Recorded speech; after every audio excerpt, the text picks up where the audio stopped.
to Superior Sunrise. Now joining me is Superior Livestock Representative Clint Berry. Clint, you've actually been on Sunrise with me a couple times, recently, but each time we have different things, different topics to discuss. Today, the ELD mandate, and you said more specifically hours of service. We had a gentleman a while back before we went on summer road shows, and they kind of introduced it to us. I mean, that was a while back when it was all going on. So give us an update now. I mean, you can kind of give us a brief overview of what it's about, but where we're at with all of it. Sure.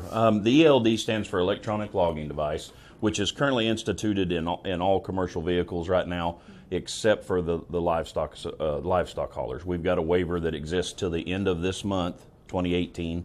And what it does is that device then is able to track the momentum of the engine and the time that the driver's actually operating. So the real issue when we talk about this, everybody talks about the ELD, but the real issue is the hours of service, the amount of drive time.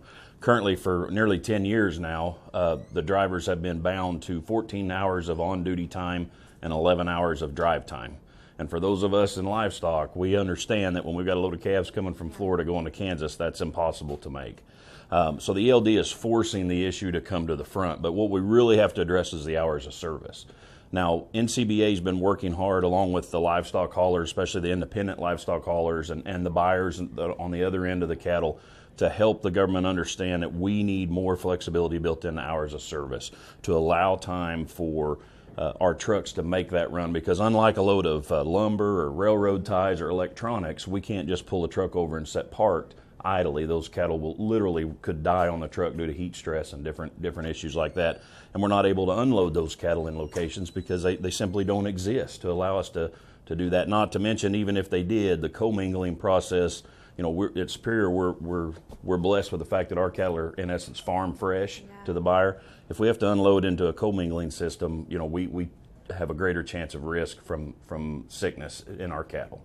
Being a part of the industry, I know you kind of have your hands in a little bit of everything. You're a great advocate for our industry. But being a Superior Livestock Representative as well, being in the cattle business, what are producers and haulers' thoughts? I mean, what needs to be done to help everybody out in the big picture? I've heard everything from we don't want anything. We don't want any government restrictions, any control at all whatsoever. And the reality is that's not the world we live in. There's a safety advocacy groups that are going to push for this. Some of the larger trucking companies are pushing for the ELD mandates, and we're going to have to operate in a safe and efficient manner. The beautiful thing is, in the livestock hauler side of it, you can check even the government's ratings, but we have a very, very low risk of accidents. We are very, from a safety issue, we are way ahead of the curve.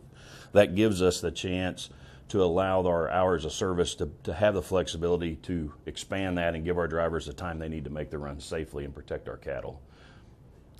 Wow, I feel like they're already wrapping us up, Clint, and I have a couple more questions that I'd love to ask you. I know earlier when we discussed this and when I saw the email last night that you did say this administration is helping us a little bit better in this, and so we do appreciate that. We appreciate everything that people that are really involved in this are putting forth and making the time to do this. NCBA, yourself, I want to thank you for being involved and being an advocate. Sure. When we come back to very special guests, don't go anywhere.